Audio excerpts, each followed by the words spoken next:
Hi everyone in Cyber World, welcome back to yet another video. I'm Richard, aka Poor Man.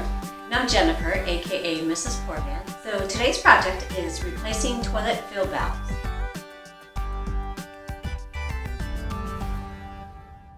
So today, as mentioned, we're working on replacing toilet fill valves. We wanted to have this video last week, but as we had mentioned before, we ran into some technical difficulties where we both ended up getting wet. We won't explain how that happened while replacing toilet parts. Anyhow, let's take a look at what we did to replace the valves. So let's get started. Today we're going to be installing a toilet fill valve. There's all kinds of different brands out there, but they all basically do the same thing. And some of the only tools that you should need are these right here. Now, technically you may not need pliers or anything else. It depends on how tight the screws are on here. So you may be able to use just hands. Now, there's one key thing to note. Some of these parts that are connected to plastic pieces. You do not want to over tighten those with pliers.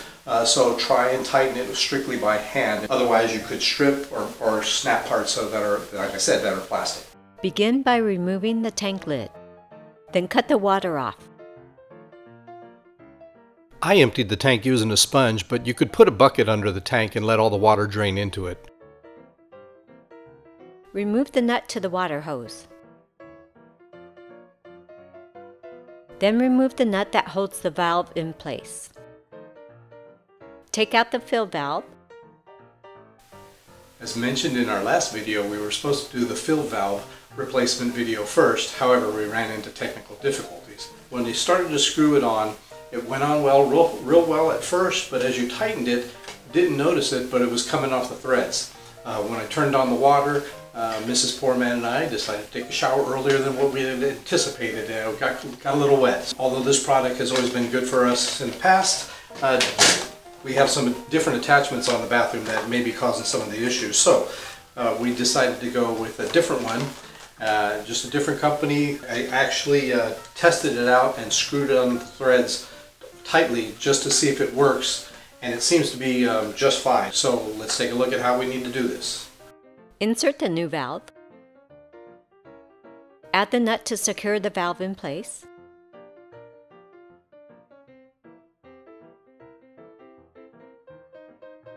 Then attach the hose.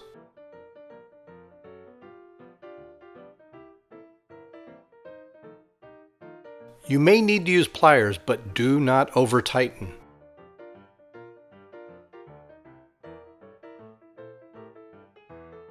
Attach hose. Cut to length. Insert the doohickey into the tube and then attach to the overflow pipe.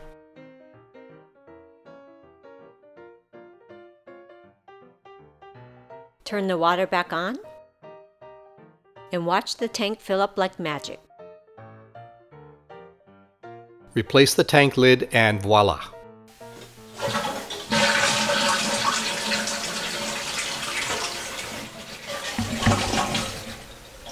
So there you have it. This was kind of a short video today, but again, we wanted to show people that you can do a lot of these repairs on yourself without having to call a plumber in and paying an arm and a leg. So next week we're going to show you part 1 of our garage makeover. If you liked the video, please like, share, or subscribe. So until next week, bye-bye.